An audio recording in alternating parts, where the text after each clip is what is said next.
Okay, it's recording. All right. For today, I prepared another question, another topic. Today, I would like to confront two schools of Indian thought. One is Samkhya, and another one is, of course, Shuddhadvaita. I am aware that Samkhya influenced Bhagavad Vedanta a lot. However, I would like to know key differences between them,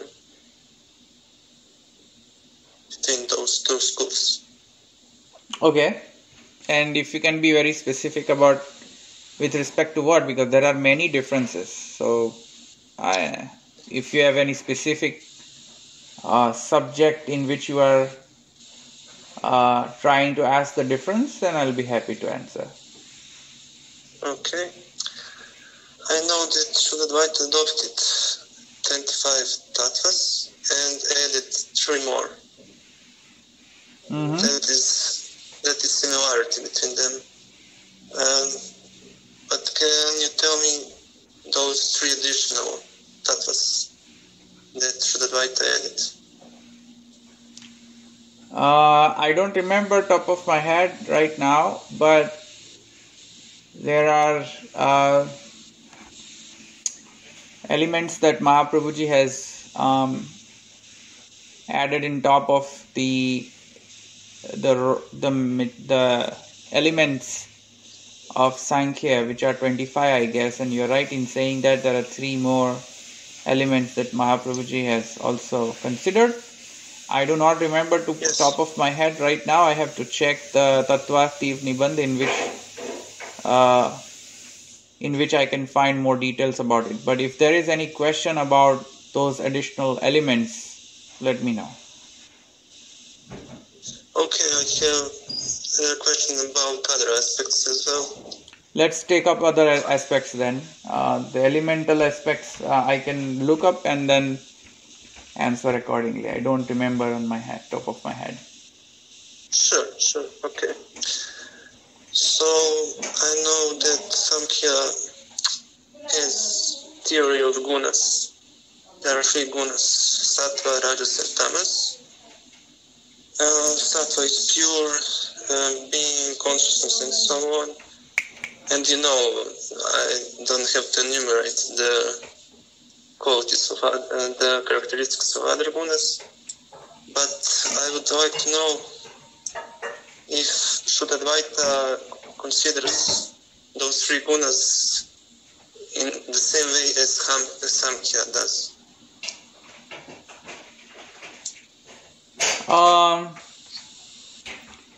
So when you say Sankhya, actually there are 2 schools of thought within Sankhya.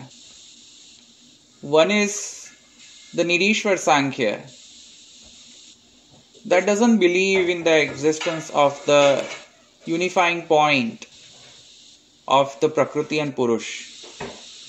In a way, they do not believe that God is a required entity in creating the world, maintaining the universe and the dissolution of the world. So that is the first school of thought, wherein Nirishwar Sankhya, meaning devoid of any supreme being. That is one of the schools of thought of Sankhya.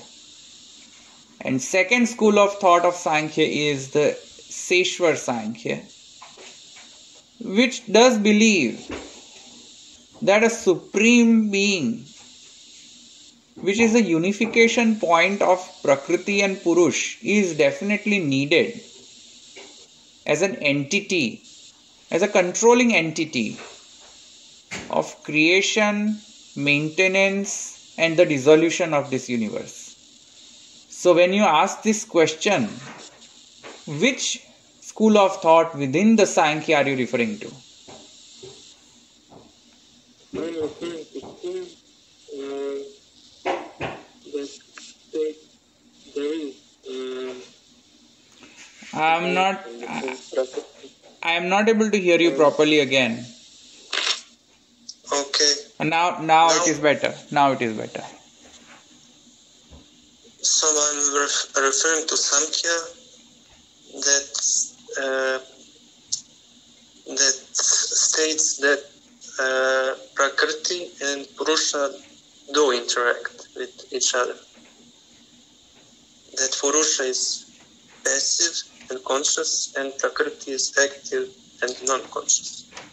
So that's cool. So that principle is common within both the schools of thought.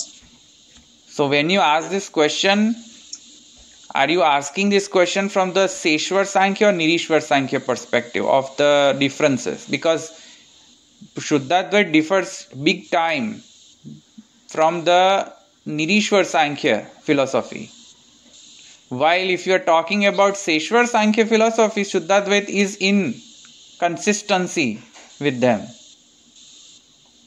Because Shuddhadvaita is basically a synthesis of Seshwar Sankhya plus the Vedanta. That is the... I'm talking about classical Samkhya, atheistic if you want. Again, you're talking about what? Sorry? About classical atheistic Samkhya, where there is no third reality beside Purusha and Prakriti. Oh, okay. So the difference between Shuddhadvaita and the Nirishwar Sankhya. So let's set the context to Nirishwar Sankhya. Okay. Which is as per you consider it as a classic Sankhya. So Nirishwar Sankhya, it doesn't consider any kind of third party entity, so as to speak, the supreme being in the whole life cycle of the universe. That supreme entity is not needed at all, because merely the interaction between the Prakriti and Purush can create, they believe, as per them, that mere interaction between Prakriti and Purush can create the whole universe, maintain it, and then dissolve it. Now, Shuddhadvaita goes absolutely against that principle. Because, first, when the Nirishwar Sankhya says that Prakriti and Purusha interacts, Shuddhadvaita questions them and say, where does it interact? What is the locus of interaction?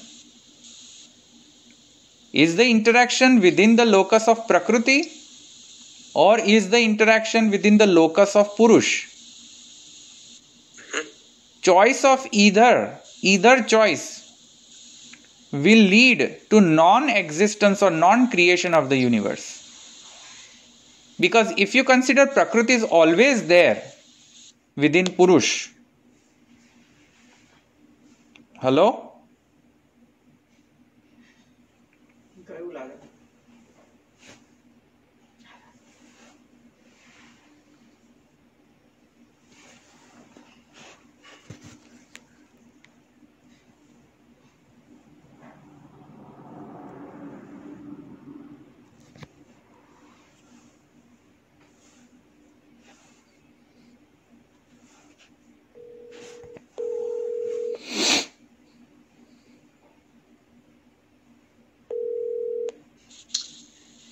Something interrupted. I didn't know how to activate call again. Something interrupted. Okay. So, I was mentioning that the Prakriti and Purush, the interaction, the locus, the base, the platform in which Prakriti and Purush both interacts, that platform is made up of what? You need third entity. We are questioning this Nirishwar Sankhya principle. Okay. So they don't have any answer, a logical answer. They say that the locus or the platform of interaction could be either Prakriti or Purush. Well, then we again question them, that if Prakriti can be the platform of interacting between Purush and Prakriti, then the Purush will always get attached with Prakriti. Thus, there cannot be the salvation or the freedom from Prakriti ever for the souls. And thus they will always remain within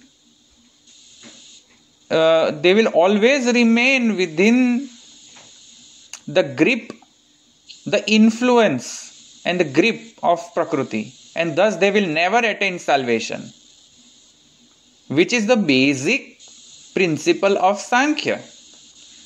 The main goal of Sankhya is to get free from Prakriti. Why they are preaching Sankhya? Right. They are preaching Sankhya so that you can differentiate between Prakriti and Purusha. Moment you can differentiate between Prakriti and Purush, you attain the salvation, you attain the freedom, you attain moksha.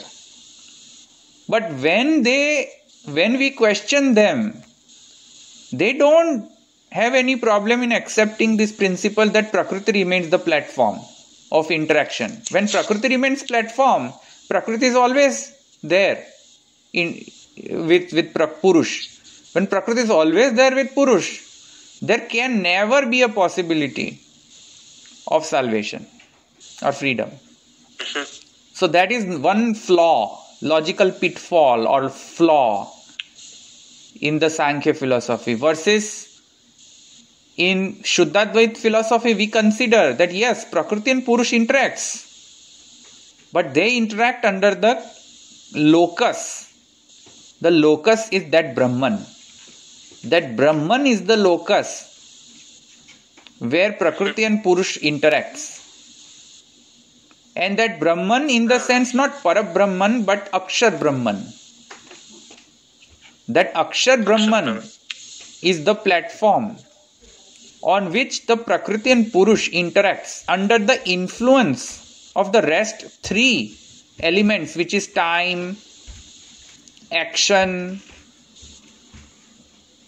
Kal, Swabhav, the nature, the static characteristics of elements. So time, action and static nature. All three elements interacts with Prakriti and Purush. That triggers the interaction between them. That they create the catalysts. They are the catalysts to bring Prakriti and Purush together. And the platform is Akshar Brahman. Okay.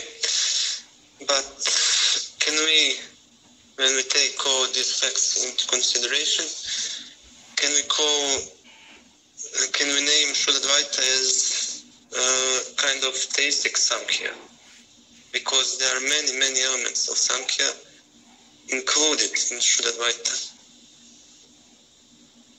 And they just added some other elements. So is it proper to call Shuddhadvaita as theistic Samkhya? Which Sankhyas? Theistic Samkhya. Theistic. Okay. Theistic. Okay. Yes. You can say Shuddhadvaita is one of the components of Shuddhadvaita is theistic Sankhya. But you cannot say theistic Sankhya is Shuddhadvaita. You cannot equate that.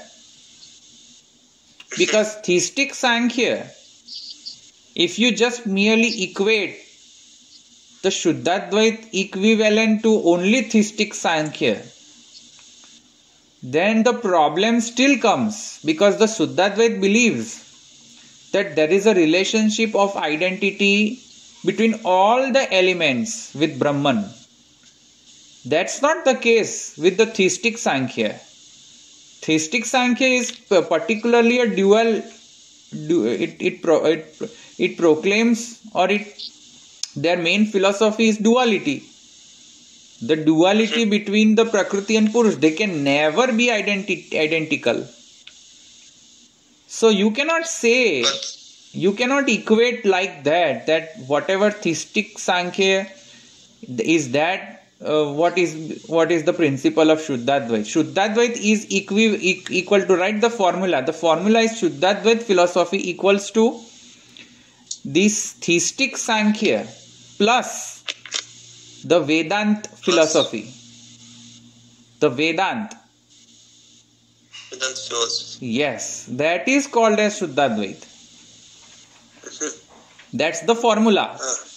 Because Sankhya, the theistic Sankhya also, technically, it is not considered the essential philosophy of Vedanta.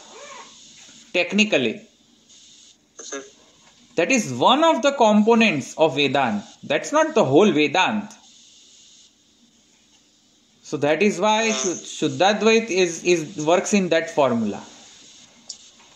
And can you tell me how come that Sankhya has such an influence on Vedanta? Why is that so?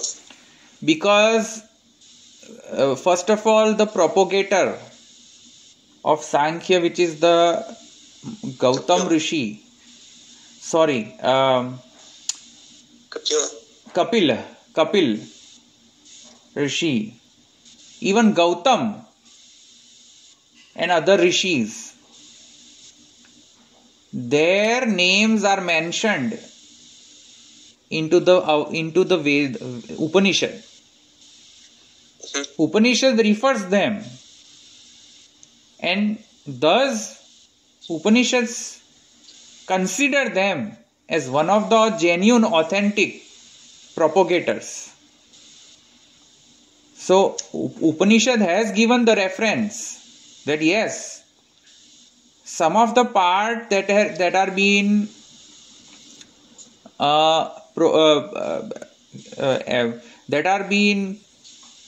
said in as part of the Sankhya philosophy is what the Upanishads also wants to say.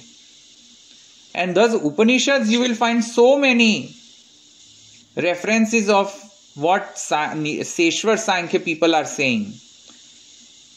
In one of the, I don't remember the name of the Upanishad, but in one of the Upanishads, they refer the creation of the universe as Aja and Aj, emerging from Aja and Aj.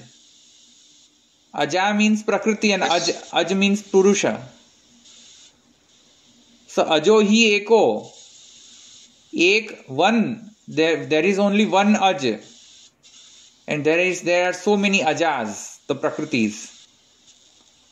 And the intermingling of that creates the universe. That has been said in Upanishad. Upanishad says this.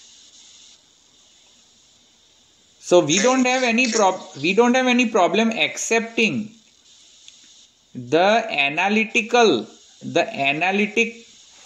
or the metaphysics of the Sankhya. Actually, the metaphysics of Sankhya has been described in the Upanishads very well. So that we have to consider that.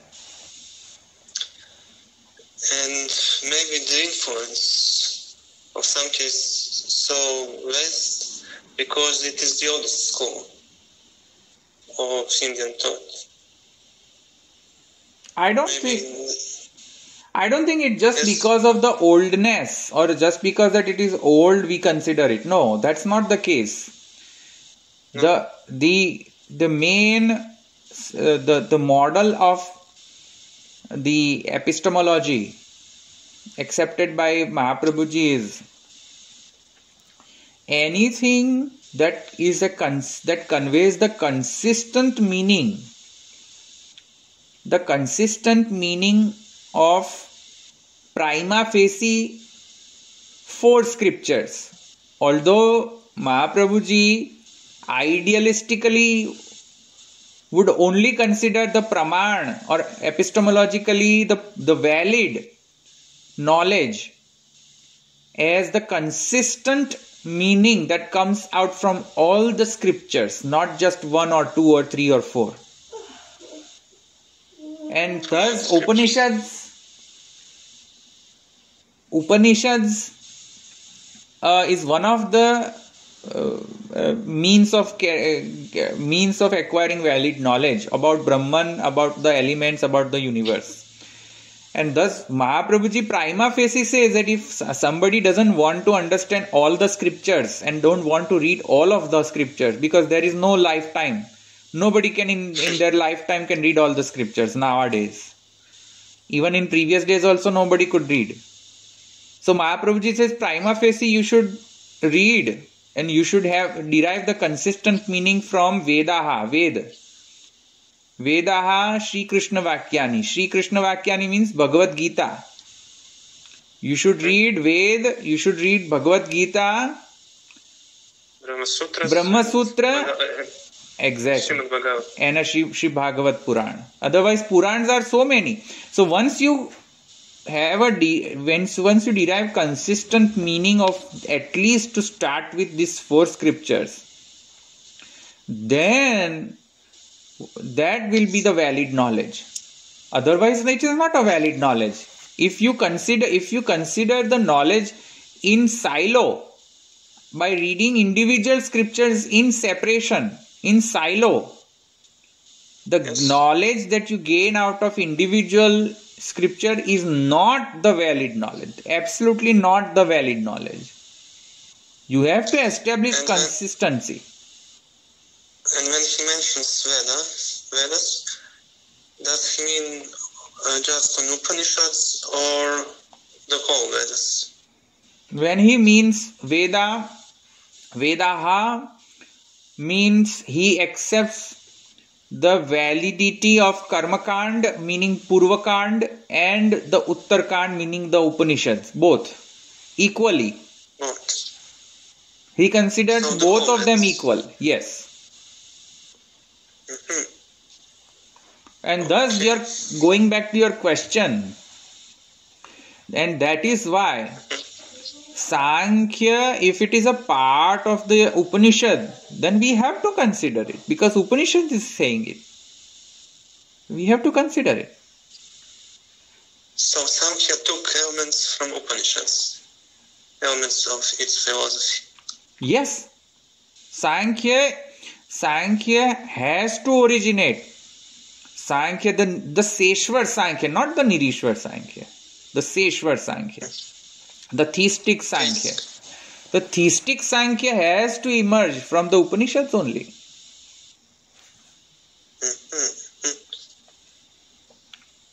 So that's why it is so, how to say, popular. Because it originated from the Upanishads. I cannot say why it is popular, but I can only comment on that theistic Sankhya is something which is the part of the Upanishads, our scripture. We don't consider them different. Even Kapil, Lord Kapil. Yes. Lord Kapil is considered as one of the avatars of Vishnu.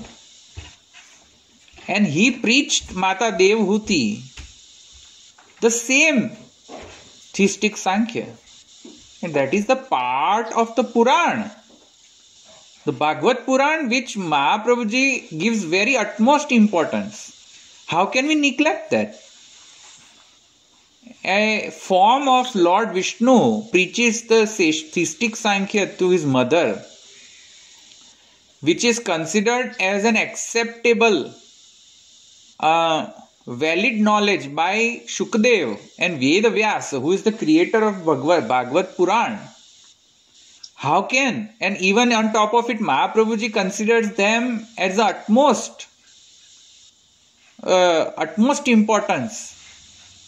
How can we neglect that? We cannot neglect that. Seshwar Sankhya is the part and parcel of Shuddhadvaita, but not whole Shuddhadvaita. Shuddhadvaita is just not theistic Sankhya. It is more than theistic Sankhya. It's also Vedanta. Plus Vedanta, yes. Vedanta philosophy. Mm-hmm. Okay. So I have one more question. I don't know if you have time for one more question. Yeah. And the other question is causality, as envisioned in Shuddhadvaita. Can you explain the relation between cause and effect in Valabha Vedanta? Relation? Avirbhava and Avirbhava and Tirobhava. Okay. Relation between cause and effect. What is most specific for Shuddhadvaita regarding that relation between cause and effect? So, Appearance and disappearance, Avirbhava, Tirobhava. So, Shuddhadvait Mahaprabhu, for Shuddhadvait Mahaprabhuji says that we considered both type of models of the creation of the universe. The first model is causal effect, cause and effect model. The second model is the Avirbhava and Tirobhava. We consider both, and I'm not sure I can consider that as a second model literally Avirbhava Tirobhava, but there is a term that I would like to use, which Mahaprabhuji says, and I don't have a literal translation in English for those words. But there are two models we consider the universe for the universe from Brahman, the creation of universe from Brahman. First is the causal effect, which is called as Utpatti Paksha. That is called Utpatti Paksha. Utpatti. The causal. The causality. That Brahman is the causality of the universe. And second model is the Upapatti Paksha. Meaning that is not in that model, that the universe is not considered as an effect and something which gets generated out of Brahman. In that model it is not considered like that. In that model it is considered that something that gets manifested, something that gets unmanifested. And which model is better? Mahaprabhuji says both of them has to be accepted, because Mahaprabhuji says that when you see Prakriti, when you see how it transforms from one element to another element and then second element to third element, when you see that chain of creation and dissolution with respect to Prakriti, because if you see matter undergoes several changes, and that several changes is because there is some cause and there is an effect. There is some cause, something happens on it, and there is an effect. So Prakriti is a good cause and effect. Yes, so Prakriti represents the causal effect. You can see that example of causality in Prakriti. While there are other phenomena in the universe which do not work with causality principle. For example, consciousness. It doesn't work on the base of causality. Consciousness. Chid. Yes, the soul, the actual consciousness of the soul. That the soul never undergoes the transformation. Soul never changes. And still. It's always the same. Sweet eyes. Still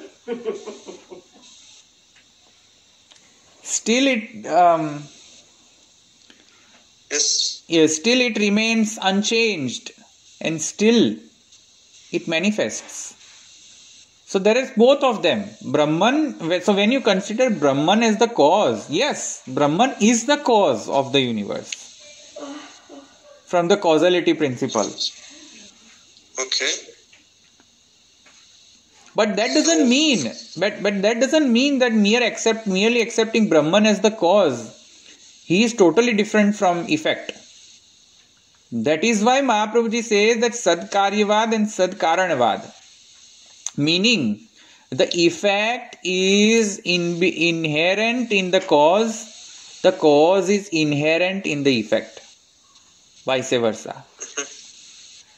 That is why we do not want to restrict ourselves as just saying that, oh yes, we believe only in causality. We do not believe in manifestation. We also want to believe manifestation, at the same time we also want to believe on causality.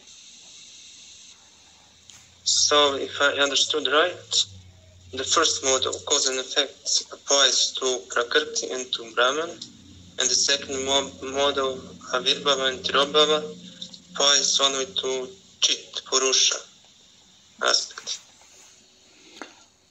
So correct.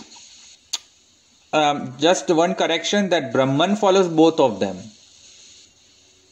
And Brahman follows both models. Because Prakriti emerges from Brahman. The Purush also emerges from Brahman. So Brahman follows either of them, both of them. And that applies only to Brahman. Only Brahman follows either of the models.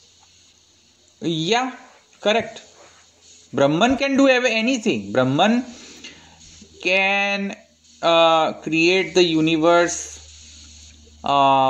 He can transform. He can be the cause.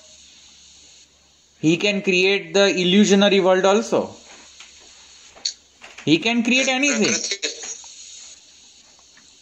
And Prakriti and Purusha are limited to one model.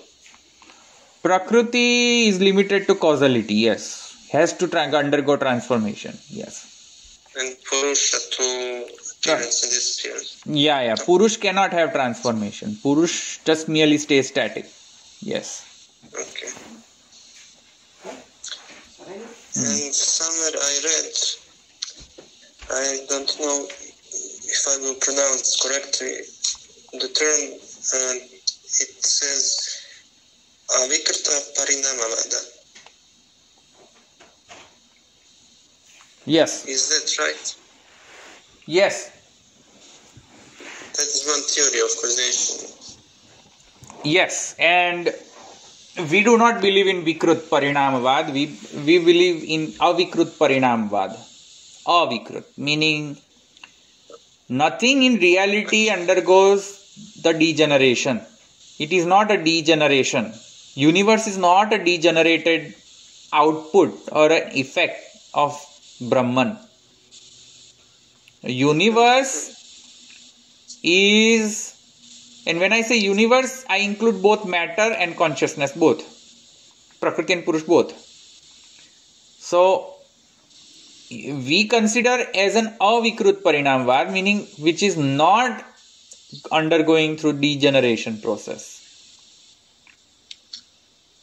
And that means that Purusha and Prakriti in their nature remain the same in their essence. As a matter of fact, everything remains the same in reality. Although I am telling you, and I know it is confusing to you, although I am telling you that it undergoes transformation, Prakriti undergoes transformation and soul doesn't go under transformation, although I am telling you, still under the hood, the foundation level only follows the Avirbhav and Tirobhav at the core. Even Prakriti follows Avirbhav and Tirobhav only at the core. For us to experience that, it is not possible. We cannot experience that. But Prakriti... So that is only from metaphysical viewpoint. Exactly. Yes. Everything is Avirbhav Tirobhav in the core. At the core, everything is Avirbhav Tirobhav. In its essence. What? Sorry? You mean in its essence, everything is... In its essence, unchanged. everything is Avirbhav Tirobhav. Avirbhav Tirobhav can never negate the causality as well. Causality and Avirbhav Tirobhav goes hand in hand. It will never negate the causality. That is what we believe. Okay. Because Prakriti came from where? From Brahman. Now when you say came out, meaning there has to be some space which is outside of Brahman where Prakriti came out. That means you are assuming that there is some space which is outside of Brahman. Moment you consider that, you refute the Brahman. Because Brahman is what? The one which is omniscient, omnipresent everywhere. There cannot be space without Brahman. How can you justify the actual causality in that? You cannot, without considering Avirbhav Tirobhav. So everything in its essence is Brahman. Everything in its essence is Brahman again. Sarvam khalvidam Brahma, aitadatmyam idam sarvam. Everything is Brahman. Sadeva soumya idamagra asid. Asadva idamagra asid. That is what Upanishad says. Sarvam khalvidam. Everything is Brahman. You don't have any space outside Brahman ever. Because what is space? Space is also Brahman. Okay. I think that would be all for today. Okay. Those were the two main questions for today, and you answered it quite solid, quite clearly, and I'm satisfied. Okay.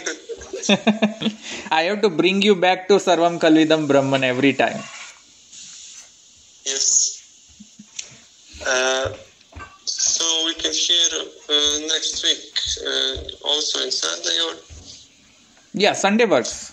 Yes. Sunday works fine. Yeah. So I wish you a great week.